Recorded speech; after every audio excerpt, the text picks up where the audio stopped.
Hello to everyone who has joined today already the 6th Global Leaders Talk organized by CEED Global Center for Entrepreneurship and Executive Development. CEED, a network of entrepreneurs, business owners, has started the Global Leaders Talk as a response to COVID-19. With the objective to create a place where entrepreneurs, business owners, leaders, members of CEED can share their experiences and thoughts on how to deal with the existing situation that we all found ourselves in, as well as how to prepare for the future.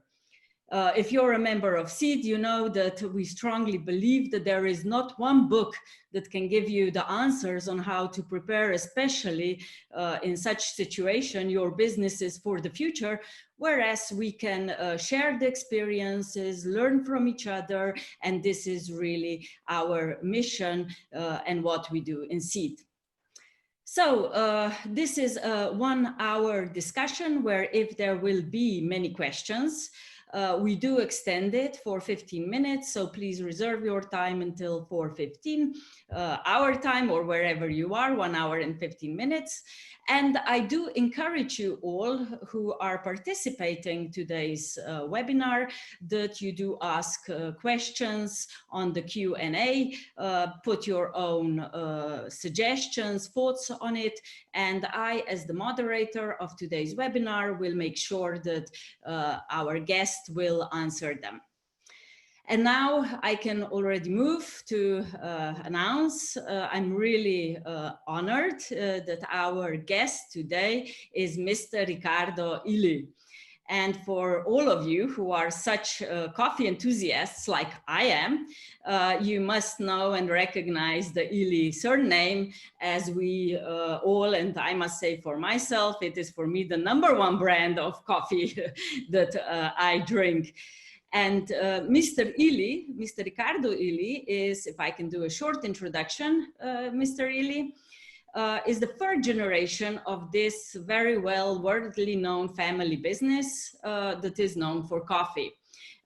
If I remember correctly from our discussions, you joined the company, your family business, somewhere around 1977, something like that. First as sales, perfect, marketing and sales. You were even the CEO of the company, vice president. But today you are the president of, the chairman of Polo del Gusto, which is a subholding founded last year, 2019, and is owning premium food companies, much more brands than just coffee. So maybe as we start, before we start and go into the topic of today's webinar, Mr. Riccardo, if you could a bit present yourself, and also if you can present Illy Gruppo and especially, of course, Polo del Gusto. What are all the brands that you are owning? Which industries are you all playing in? Thank you so much. Good afternoon, everybody, or maybe good morning for who are in different continents. First of all, I wanted to underline what you said about the books. There are no books where you can find some ideas to how manage this crisis, but I would add in the last years, you had less and less futurologists. 10, 20 years ago, you found quite a lot of books written by futurologists like John Naisbitt, for example. And so you could find some ideas. Now we are living in 3 revolutions, I call them revolution, in the same time. And so it's really difficult to predict what will happen tomorrow.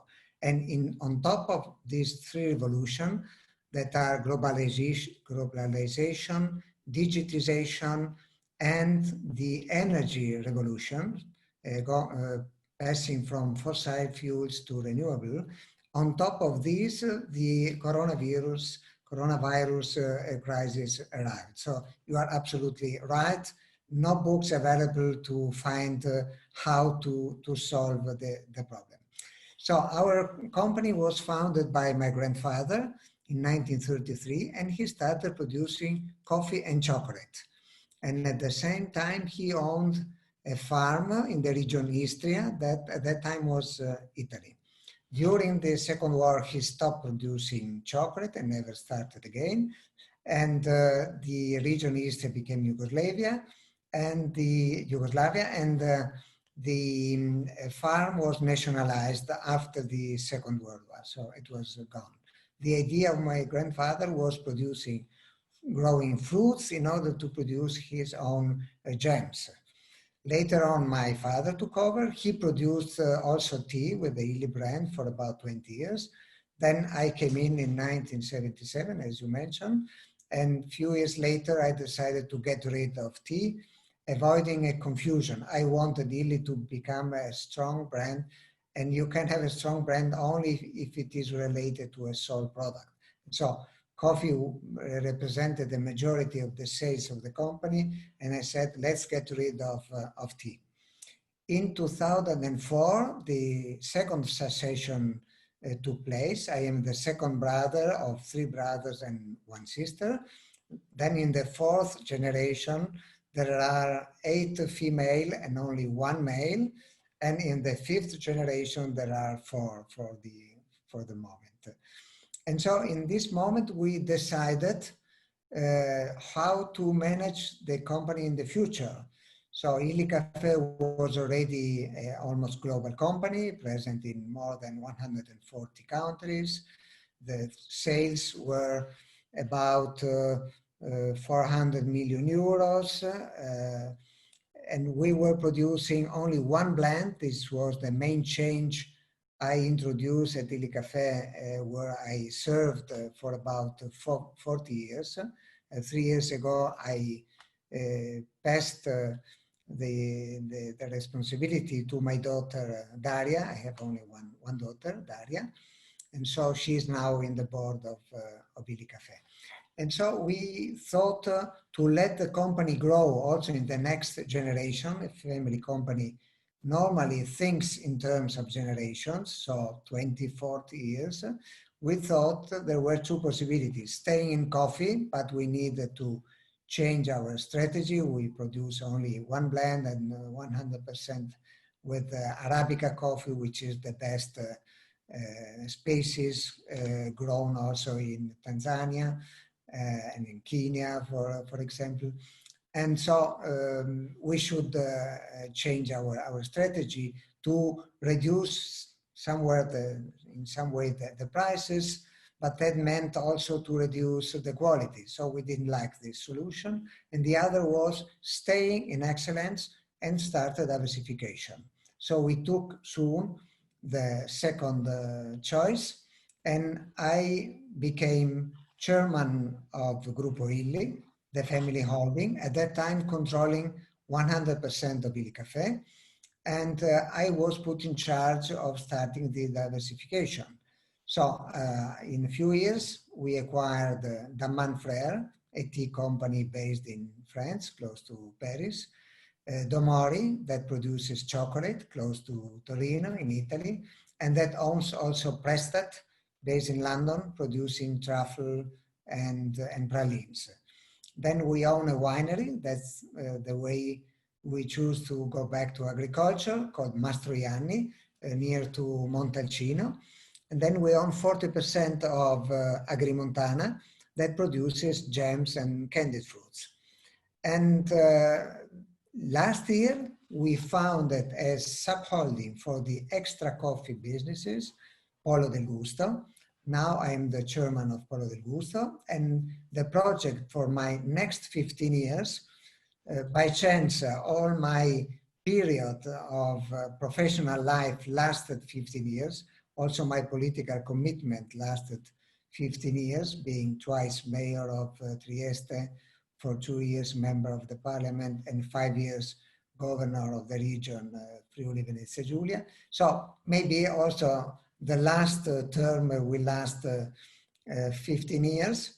And the idea is to select a financial partner to enter Polo del Gusto, to accelerate the growth of the existing companies, to make some more acquisition, and then to list not Polo del Gusto, but the single operational companies.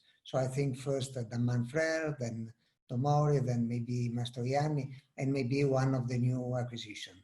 And selling the minority of the sales on the stock exchange, we will get the financial resources to liquidate the financial partner.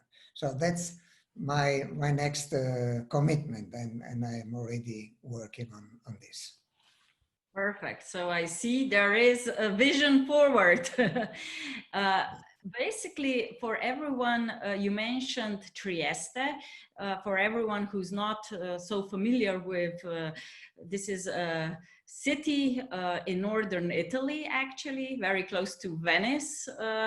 And maybe as a start to also the topic, you know, northern Italy was in Europe one of the first region very strongly affected by COVID-19. We were all looking at what's happening and trying to predict what will happen with us, learning from what's happening in your part of the world. So could you maybe just for everyone explain a bit of what was the situation there, and especially, of course, what were the effects on the social and especially on the business, of course, side, and where are you today?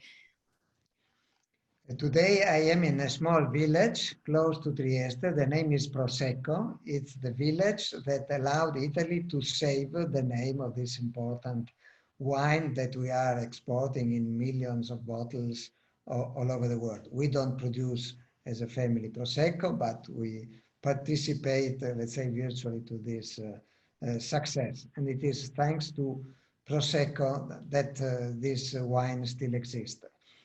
And Trieste is in between Venice and Ljubljana. So I can walk in about 20, 30 minutes from my house, just walk in Slovenia. By bicycle, we take maybe 8 minutes or less. And it is a harbor, quite important, especially for coffee, because it was the main harbor of the Austro-Hungarian Empire. And Vienna was one of the 3 cities where the coffee consumption developed in the 18th century. And the other 2 were Venice and Paris. So Trieste have had in the past and has even today an important heritage in coffee. And that's the reason my grandfather chose Trieste to start his business, because he knew that he could let the green coffee arrive at the harbor. He could find different companies already specialized in the coffee sector. So when the coronavirus arrived in Italy, we were at the beginning quite surprised, and we had quite a lot of people that were hardly affected by the virus. So a lot of people that had to be recovered at the hospital, even in the intensive care sector. And in few weeks, the intensive care were almost completely filled. So the government was forced to completely close the people at home. And for about 2 months, we had the order to just stay home. Only one part of the companies and of the commercial sector should remain open to allow us to live, at least to eat and to, let's say, to heat our houses, so to say, to get the vital services to continue the normal life. But for about 2 months, we were blocked at home. Our companies, being in the food sector, continue to produce. The same happened also in France with a delay of about 2 weeks. So also France obliged the people to stay home, but also they kept open the food manufacturer and also the food shops. In this period, we had really a big loss in the GDP. The estimation is that at the end of the year, it will be minus who says 9%, who 10, who 11, but let's say around 10%. You know that hurricane, normally, the big hurricanes happening in the States have a name. So my suggestion is to give a name also to the recession, at least to the big ones, like this is going to be. And in this case, I would call this recession Nike. Why Nike? Because of the brand Nike, the mark, which has a strange shape, giving you the idea of a sharp decline in the economy, and then I think a slow recovery. So if the decline took only 2-3 months to occur, I think that the recovery will take maybe 2 or 3 years. So the time will be much, much longer. But in Italy now we reopened all the activities. The circulation of people between regions have started only beginning June. Now also the borders between the Schengen agreement countries has been opened. So we can also pass the borders and go to Slovenia, to Croatia, which is not yet a Schengen member, but we can go to Austria, to Germany. So we are slowly going back to, let's say, normality. But in terms of business, we see already the recovery, but it is slow. Someone thought it will be a V recession, so they thought the recovery will be as fast as the drop was, but I don't think, and I feel it won't be like that. We also have, let's say, a small relay in our winery. We have 11 rooms. They were closed up to the beginning of June. I have been there 10 days ago. So 2 weekends ago, we had 7 rooms occupied on 10. We already have some people that made a reservation for the next months. In July, we have already some weeks that are completely full.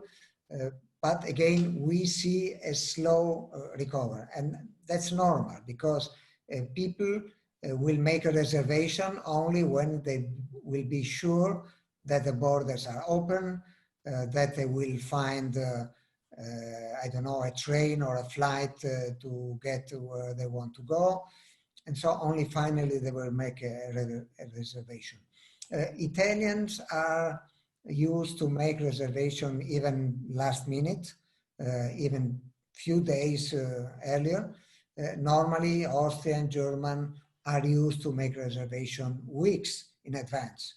And so in this case, we wonder if they will make a late reservation, or they will just skip their vacation in Italy. And so what is the term that can represent these times is uncertainty. And when you live in period of uncertainty, the sole thing you can make is to be flexible and ready to react to what new is going to happen. Last thing I would like to tell you is what we learned during the crisis in our companies. First of all, we took the opportunity to, let's say, make a business model review.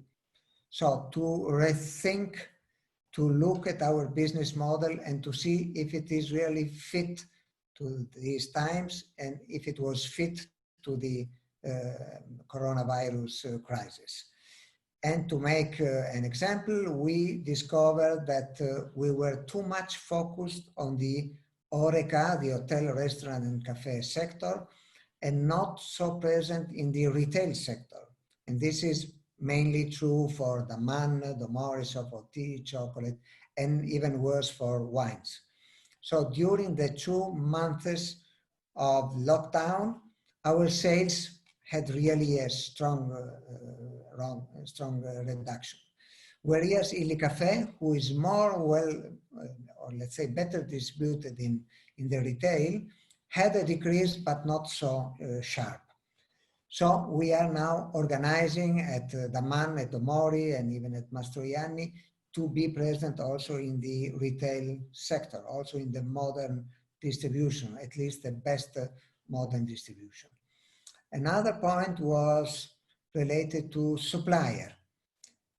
We saw really an important increase in the e-commerce at the Daman, where we had already close to 10% sales made through the internet. We had an increase of about close to 3 times in the internet. So we had thousands of orders through the internet, and we have to deliver. So we reorganized internally the production to prepare these orders, but then we have to give them to the supplier that was going to make the deliveries. And this was an important supplier, the National French Post.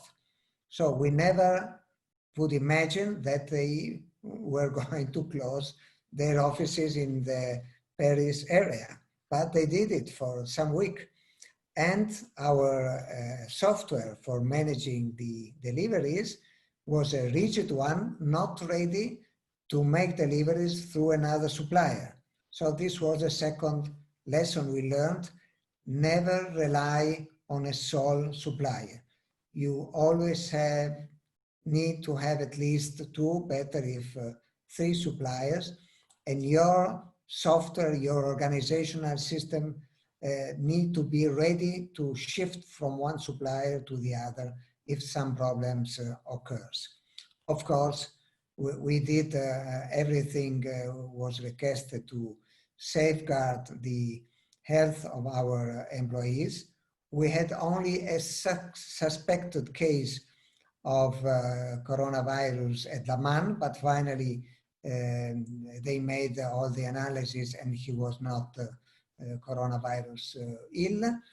And we used all the, let's say, provision foreseen by the Italian, the French, and the Great Britain state to support the companies. And I have to say, all the states took the right decision, first of all, giving the right financial support to the companies. And this is a second lesson I think we have to learn. When this kind of aids arrives, you have to take them. Even if you can think, you can forecast that maybe you won't have the necessity to use them, just take them. It's easier to give them back if you don't need it in the future. But if you don't take them as they are available and then you need them, it would be impossible to get them. So you have to be really conservative and to use all the means that are offered by private and also by the public administration. Mm-hmm. One question about your company, because many, I know, entrepreneurs that are connected with the CEED network are dealing today with, even cost cutting in order to adjust to the lower demand and, of course, then revenues. Did you have to go into these measures, or basically you believe companies can avoid that? Yeah, I remember a very nice book I read a few years ago. The title was The 3 Rules. So the 3 rules to grow more than the market, better than the market. And the 3 rules are better before cheaper. The second is revenues before cost. And the third rule is there are no other rules. And so I always keep in mind the 3, that are 2, by the way, rules. And so even in this case, the idea was, let's try to find new revenues instead of cutting costs. Of course, we were also forced to cut some costs, But for example, in advertising, we kept the cost. Because if you disappear from the world of advertising for even few months, even 4, 5, 6 months, then it takes much more effort to come back in the mind of the consumer. So it's better to continue to advertise even in deep crisis as the one we are living right now. So I would, and in the meantime, we found the ways of getting new revenues, improving the e-commerce and serving the great distribution, the modern distribution with new products, even with their private labels. So we invented new system to serve them and to try to recover the sales. And so to improve the revenues instead of reducing the costs. So you did continue the development and R&D. Exactly, yes, absolutely. You know, innovation is driven by research and development. And in a high-level competition market, a global market as the one we are living in, you really need to innovate. And so that means that you continuously need to invest in research and development. And so we continued to do it even during the crisis. Maybe we slowed down slightly in the pace of the research, but we continued doing it. One more question before we then move to the future. How was international trading affected? Because you do sell your brands globally, basically. What difficulties were you confronted with, and and challenges, and how did you solve them? We had a sharp decline in the export for 2 months, so April and May. We are already recovering in June, and this decline was mainly due to the fact that also abroad we are mainly present in the HoReCa sector, and hotel, restaurant, and cafes closed almost all over the world, also because they soon understood that the place where the virus mostly passed from one people to the other was exactly in places like a restaurant or like a cafe or a bar and even an hotel. Only the hotels stayed open, but because you couldn't travel from one city to the other or from one region or country to the other, the presence were really very, very small, and many hotels closed by their decision, not because they were obliged. And this happened in Italy and even abroad. So now we are recovering with the export quite quickly, I would say, because in other countries, the lockdown lasted for a shorter time, and probably the recovery is even quicker. In Italy, it is quite slow. Great. So if we go to the topic, looking to the future, you gave me a great statement in saying, you know, it's really important to understand what will stop, what will change, and what basically we need to start. So what is your view on the future? So I think that there were already some changes in the world, some important changes. One I already mentioned, the shift from fossil fuels to renewable fuels. The second was a critique on democracy. In the United States, a book was written saying that democracy is dead, that we should overcome democracy, and that the right for everybody to vote is wrong, and that we should have a kind of examination to select the people that should be allowed to vote. So it's a risky discussion. I do not agree with this position. I think that everybody are now and should be also in the future entitled to vote at the political election and even local election. But I'm sure that some, let's say, maintenance at democracy should be done. And then the last point was, the last change was regarding capitalism. Again, quite sharp critics that was motivated by the increase of inequality that happened especially in the single countries. If you look at the last 1-2 decades in the United States, inequality grew quite importantly, even if at the global level, inequality decreased. So we have now some billion people less that are in a poverty situation. But within the developed countries, inequality grew. And this is a consequence. It would be too long to explain it right now, but it is a consequence of globalization.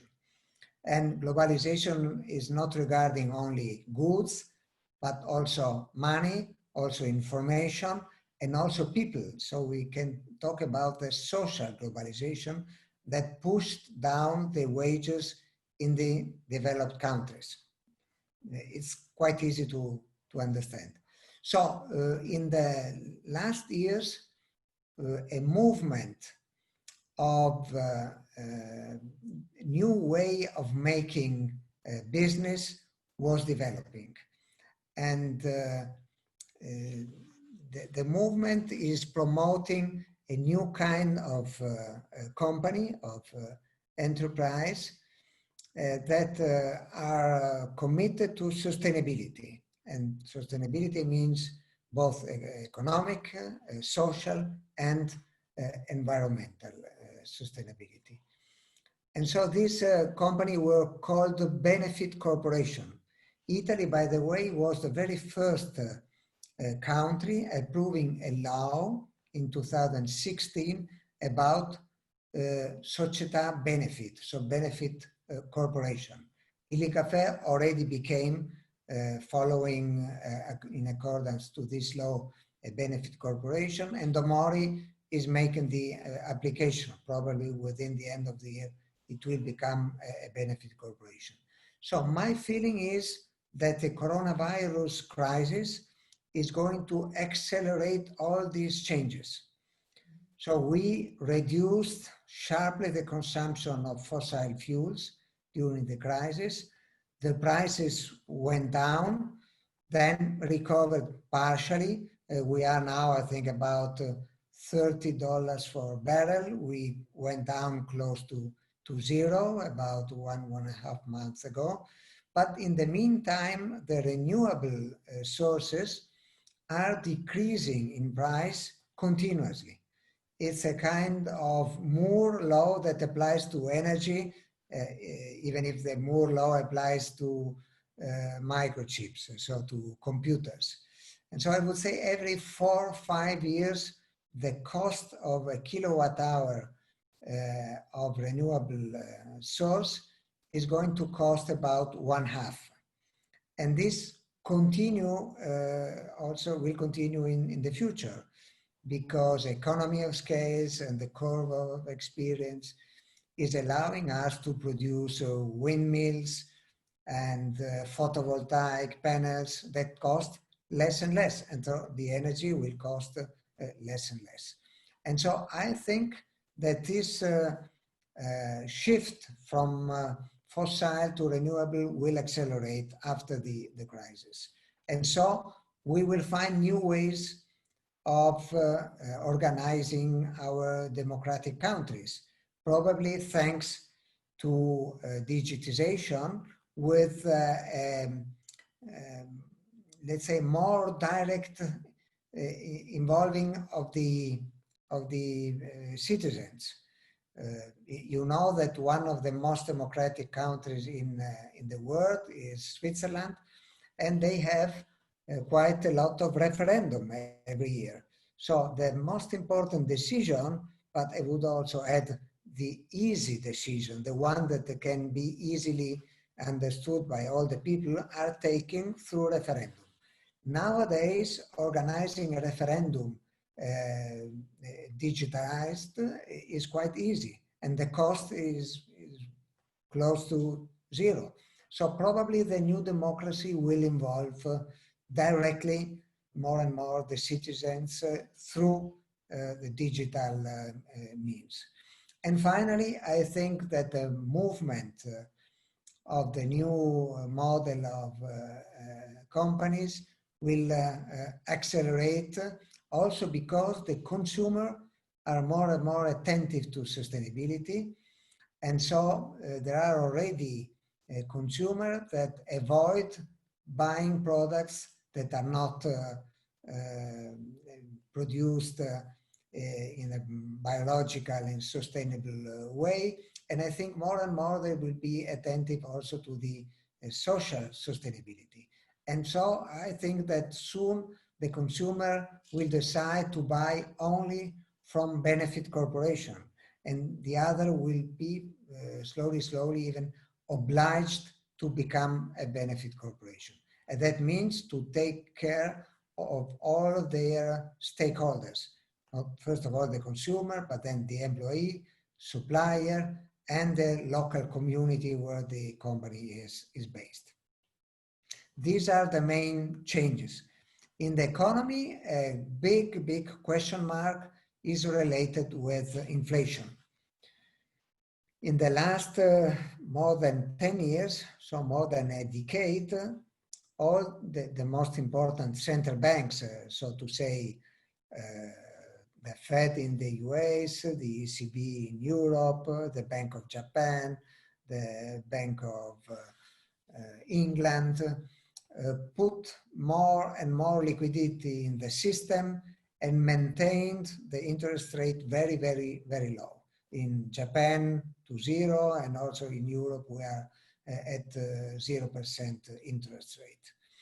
And the expectation was, as the theory of monetarism is telling us, that inflation should grow, but this didn't happen. And in Europe, we barely, let's say, reached a 2% inflation in some countries, like Germany, for example. But in Italy, we were lower than 1% inflation. So what will happen in the future? So my explanation of why this happened is because you have two forces, let's say, pushing on inflation. One is the monetary, where the theory says that when the interest rate is very low, you won't save the money, you will spend it. And if you spend the money, you will increase the sales, and increasing sales will rise inflation. But this is true only when you think that the future will be a positive one. If you are scared about the future, you will save money in order to be able to afford tougher future times. And this is about the monetary aspect. But then we have non-monetary forces that can push inflation up or down. And if you look at the non-monetary forces now, they are almost all pushing down inflation. I already mentioned energy. The cost is decreasing and will continue to decrease. Then I can tell about digitization. We are maybe at the half of the river of digitizing the world. The public administration is still quite behind. We have lot of processes, of services that can still be digitized. And this will again bring down the cost. Then intelligent, artificial intelligence will reduce the cost. 3D printing, robots, automatization, all these activities will bring down the cost. So what will happen in the next future? Probably due to the enormous quantity of liquidity that have been put and that will be put in the next months in the system by central banks, we could have, this is my vision, let's say, a a short flame of inflation. But then the long-term trend related to non-monetary forces that will push down the inflation will probably maintain the inflation very low, probably close to zero even in the future. And that means that, one, I think we will have to change the paradigms on which the economy is based. The ideas of, let's say, looking for the objective of a 2% inflation, in my opinion, has to be changed. And secondly, we need to reduce our debt, because even if the interest rates are very low, and this is true for companies, but also and mainly for public administration, when you have deflation, the value of your debt is increasing year after year. So even if the interest rates are low, the risk is of having a growth of the value of your debt, which is higher than the interest rates and higher than the... and so that means that it will become more and more difficult for you to repay your debt. Inflation is eroding the value of your debt, so it's helping you in paying back your debt.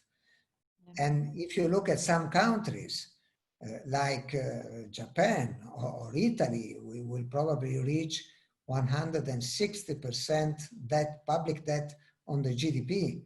And if a long time of deflation starts, it will be really difficult to pay back this debt. So I would say, take care of inflation and look at your level of indebtedness and consider again a new paradigm in dealing with indebtedness. Okay, thank you. So we have quite some questions already, and I would like to give the questions to the entrepreneurs. Here is Faton Demai, Pro Transport Kosovo. I would suggest, Brie, shall we put him in? Faton, do we hear you? Yes. Please. Yes, I hear you very well. Quickly present Thank yourself. Thank you very much, Mr. Illy, for your powerful presentation. I'm Faton Demai. I'm from Kosovo, from Pristina. I'm from company Pro Transport. We are currently engaged into international logistics and transport services. My questions is more related to the change or adaptation of operational strategies. Currently now, after the pandemic or after the close of the shutdown, the companies, not only in our sector, but in every sector, started a trade war with prices. Everybody is starting to offer more and more the lower prices. So my question is, since our focus was always into the customer care and to the branding and to quality services, shall we adopt our strategy into to be more synchronized with this trade war, or we should stick to our usual strategy as we have? So I would say, remembering the basic strategy by Michael Porter, he said you can compete on cost, you can compete on quality, so in terms of differentiation, quality or technology, or you can focus on a part of the sector of your business and then or fight in prices or in quality. So he said you have four main strategies that you can follow. Illy Café, for example, chose, when I was just entering in the company, to focus on the espresso sector. So we weren't producing coffee for all the possible way of preparing the beverage, but just for the espresso, and we were differentiating in quality. So if you choose, as I understood, quality as your driver in strategy, I would say don't change it. Keep it and continue to deliver an excellent service and an excellent customer care to your customers. But if in this moment you need to be competitive also in prices, and probably this will last only for a short period, because there will be a certain number of companies that will not be able to overcome the crisis. And so they will go to bankruptcy. So you probably will have a pressure on prices that will last only for a short period, maybe 3 months, 6 months, maybe even 1 year. So in this case, I would suggest, rather than risking to lose some customer, what you can do is offering a temporary reduction of cost to help them in overcoming the crisis. But then saying, our strategy is in quality, is giving you the best customer cares, and so when the crisis will be over, we will apply again the higher prices you were used before. But probably in the meantime, some competitors will disappear, and so it will be easier to raise again your prices. And maybe better to reduce prices, apply a temporary discount, and maybe even writing in the invoice, temporary discount for the coronavirus crisis ending, and you make you indicate the date of the expiration of this special discount. So you will lose some money, but only for a short time. And in this way, you won't lose a lot of customers. Thank you very much. Thank you very much. Perfect. Before going to the next live, I've got here from Q&A another very similar question. Coming from also Kosovo, I guess. I own a tour operator that organizes tours in the mountains of Albania, Montenegro, and Kosovo. So the season for this, I consider, is lost, and they are diversifying. So many companies are diversifying. And they're diversifying business into truffle hunting and other forest products. His question is, percentage-wise, how much resources should I put in diversification and how much rather in preparation for next season? Because of course, resources are limited. So first of all, a movie with Robert Redford as an actor came to my mind, and the title was Everything is Lost. It's a story of a guy with a boat, and finally the boat sinks, and you think he dies, drowned, but finally he is saved by a ship that passed by in this moment, and he stayed alive. So before saying that the season is lost, I would wait for some more weeks. I know that in the past years, at this moment, you already had all the reservation up to probably September, maybe even October and more. But as I said before, people are not going to make reservation unless they are sure they will be able to reach your country. But maybe when they will be sure, they will try to get and to come for vacation in your country. And so I think we will have lots of last minute reservation. So be prepared for this. I said before that we reopened at the Mastroianni Relais 15 days ago, and we are working. Many others decided not to open. And of course, if you are closed, your work will be zero. If you open, often the offer solicites the demand. We have to remember this. It's not true that first comes the demand and then the offer will satisfy it. Also, the offer is going to solicit the demand. So I would say be positive, and I think that some tourists will arrive also in this summer, maybe in the last minute. Then it's very difficult to say which percentage of resources you should shift. And so in a very intuitive way, I would say about 1/3 maybe, in order to keep the most important part of your resources for next year and even for the people that will arrive late this year, and 1/3 of resources you can put in the diversification. Of course, but you already mentioned it, trying to get more and more synergies with the existing business in order to exploit all the possible synergies. Perfect. So we are now enter Miha Krapeš, actually, I believe from Slovenia, yeah, will join us. So Miha, please. Yes, hello, Riccardo. I really loved the presentation. It was great. I saw a lot of my problems inside it.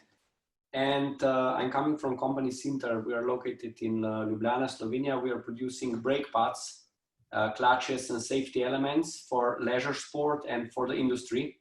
And like all the others, the industry sector was hit quite bad, while the mountain bike sector and the bike sector is in growth. So there is also where my question is. The problem that we have is that we don't have enough marketing budget to push all the sectors which are growing. So we are always struggling in finding out which sector should we follow and where we should put the most effort in, because they all have good potential, but we cannot do them all at once, and we're afraid that we will miss something. And like in your coffee, that you have special blends and special types and different items, which are the same, but in the end different. How do you decide how to spread your marketing funds throughout the big range of products that you have available, and that you can choose on which one you will focus on? It's a tough problem, of course, but one way to help your decision is to think in the long term.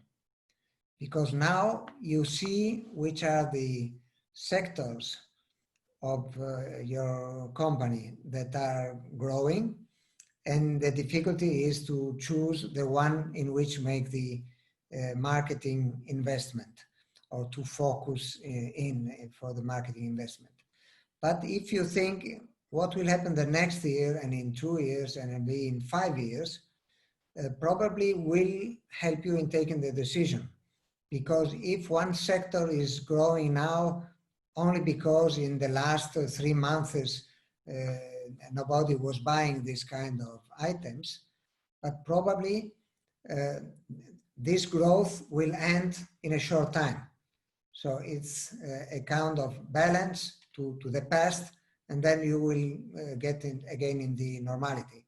But probably there are some long-term trends that will, let's say, stimulate the growth of some of the family of products you are producing in the long term.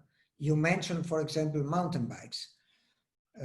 For sure, the crisis brought an increase in demand of this kind of means, and especially in terms of electric bicycles. And so I think this is a long-term trend. And so probably this could be one of the sector you could decide to invest more. Then another,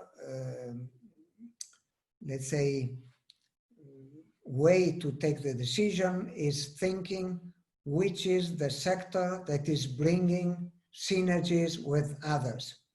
Are there some products that if you better sell will bring back, will, let's say,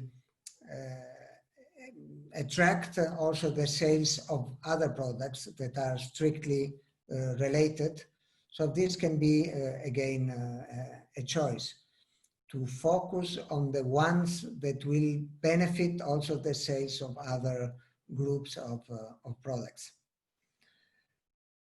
And finally, it's difficult, as a marketing guy, I shouldn't say this because I always told and even teach, because I taught for 2 years company communication at the University of Trieste.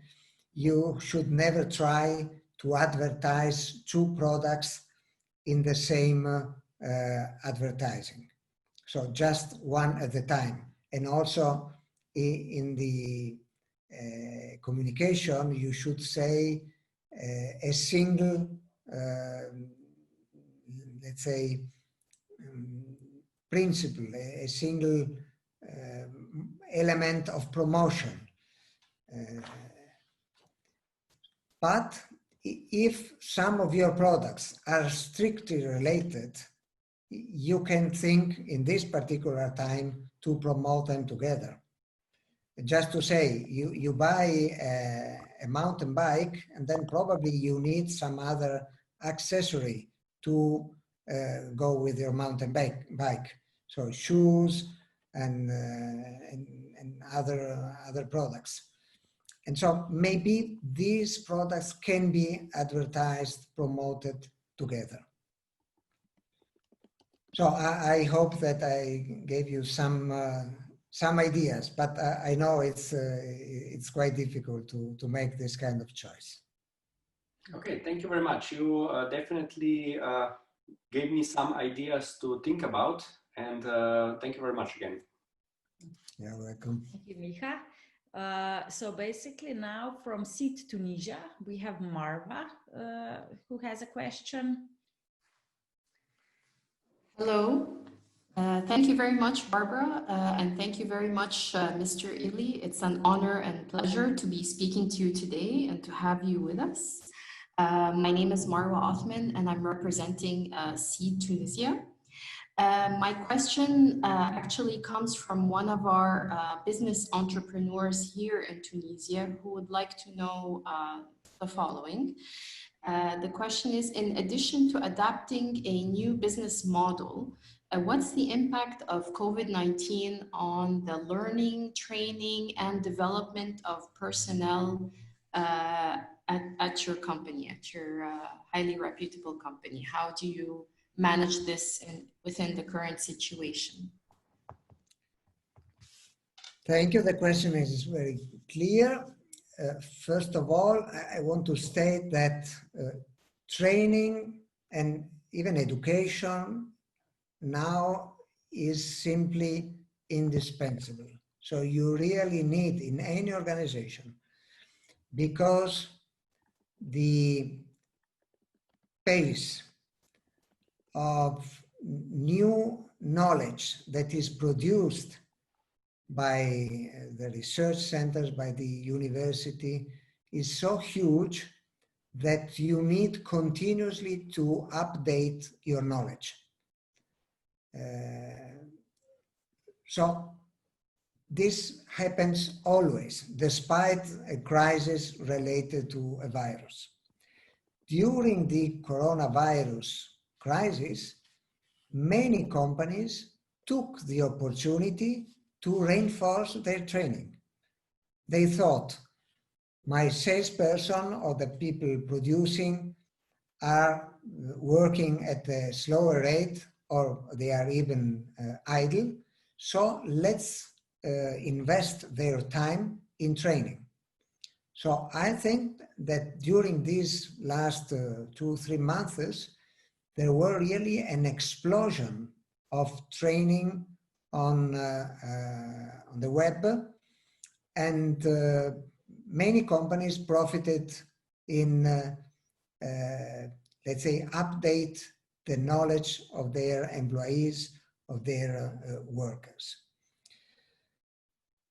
And I think that this should continue in the future, also because we were forced, almost all the companies, with working from home, we were obliged to do, in organizing ourselves,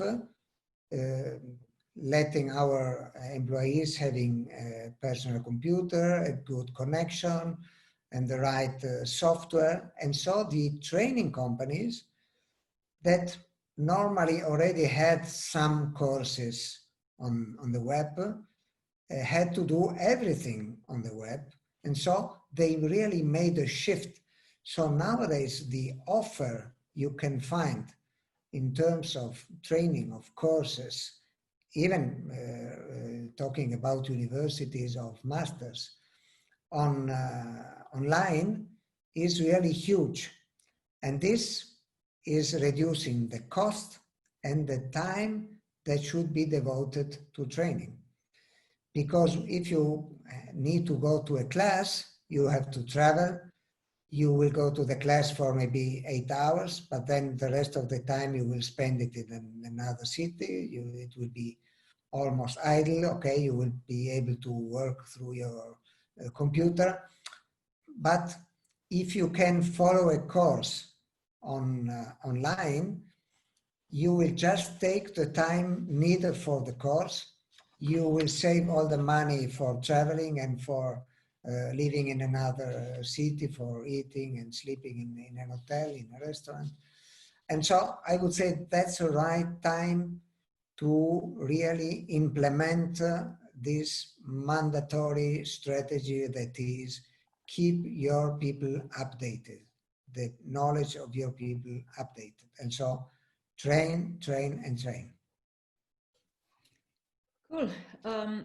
Thank you. Thank you. Actually, from before we go to, we have an entrepreneur from Macedonia. We have also, or I'll ask this question later because I see that Vesna has already joined us. Vesna, please ask you. Can you hear me? Yeah.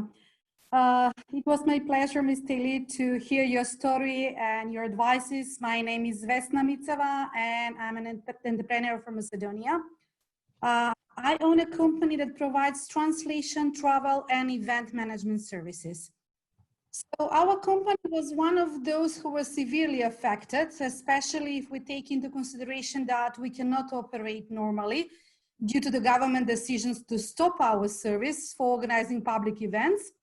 And of course, because of the non-possibility of issuing tickets, travel tickets for commercial flights.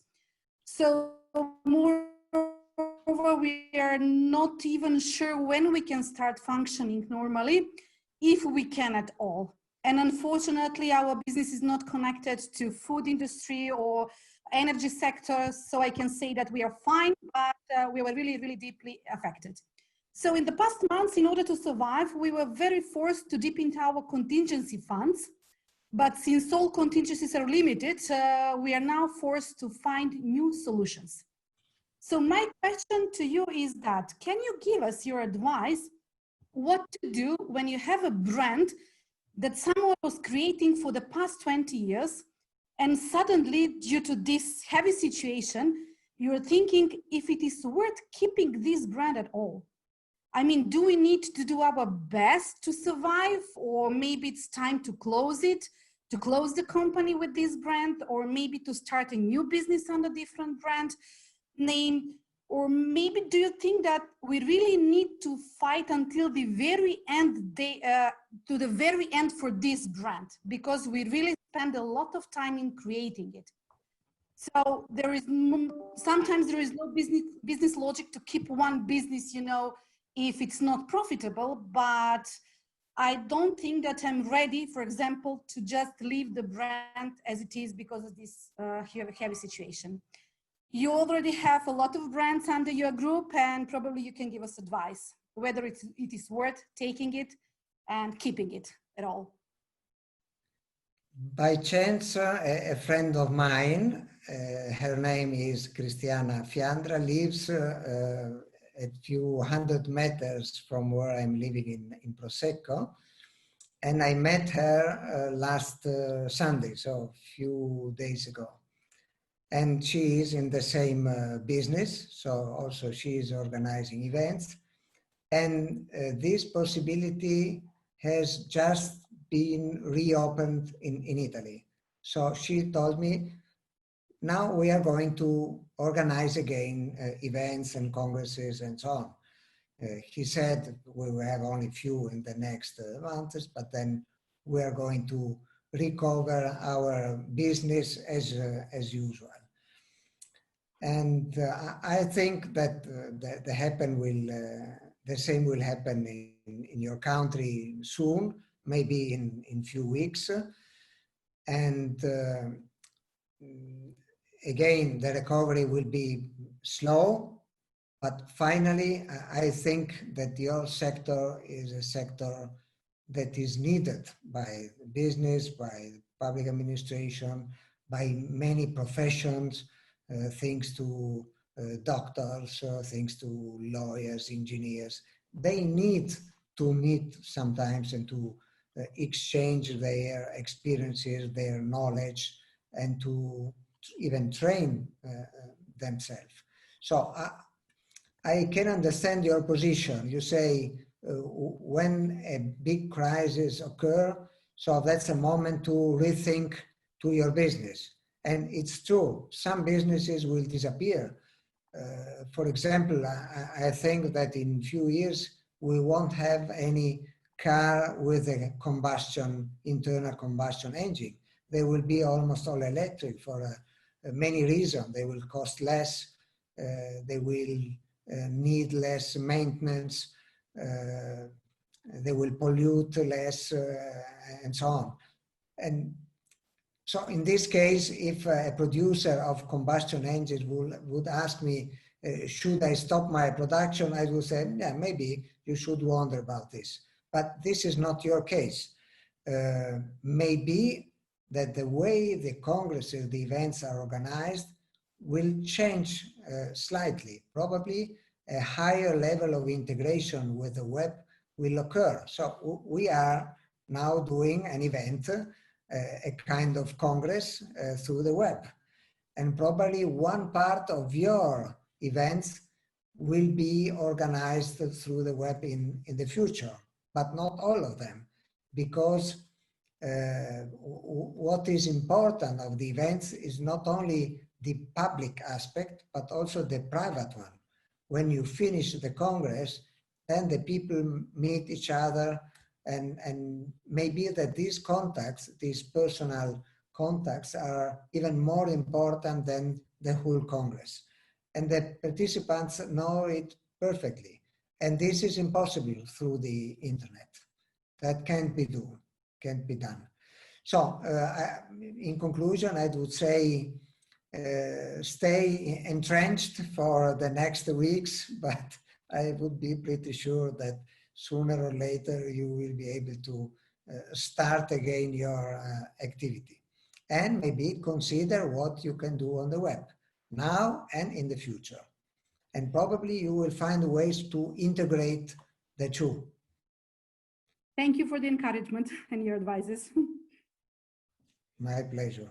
Just to give an example, there are only very few organizers of congresses that allows other participants to profit of the Congress online. Or you go and you are present at the Congress, or nothing. But I think that you could offer at a lower price also a web participation. So this would be an integration between the two means, and maybe you can find other ones. Wow, very useful. Thank you. Okay, so from the Q&A from entrepreneurs, we have from Tunisia. Actually, he's an Italian. I'm an Italian, and I'm the co-founder of a consulting company, Alba Services.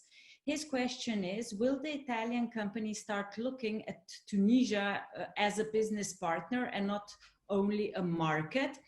Why is he asking this? Is because what he's realizing is that European leaders realize that Europe can no longer depend on China in terms of imports. So we should relocate manufacturing hubs to Mediterranean area in order to be less dependent on China. Do you think that is something that is really happening? Will we have to lower our dependency on China? That's tough to be said. It depends a lot on what will happen mainly in the United States, because a conflict between the US and China would affect also Europe, a kind of cold war between the two blocs. But if the Chinese understand that they cannot act as a super economic and technological power, and they accept and respect the laws of the economy that exist at a global level and that are, let's say, followed by the word, the name now is lacking. Maybe we'll arrive later. But if they understand this, I think we can continue to have good relationship with China. But I have to tell you that China is not anymore a country where companies from Italy, from Europe are going to manufacture at lower costs. The cost for an employee is almost the same than in Europe, and the cost of a worker, a blue collar, that used to be 20 times lower than in Europe or than in Italy, now is maybe 1/2, 1/3.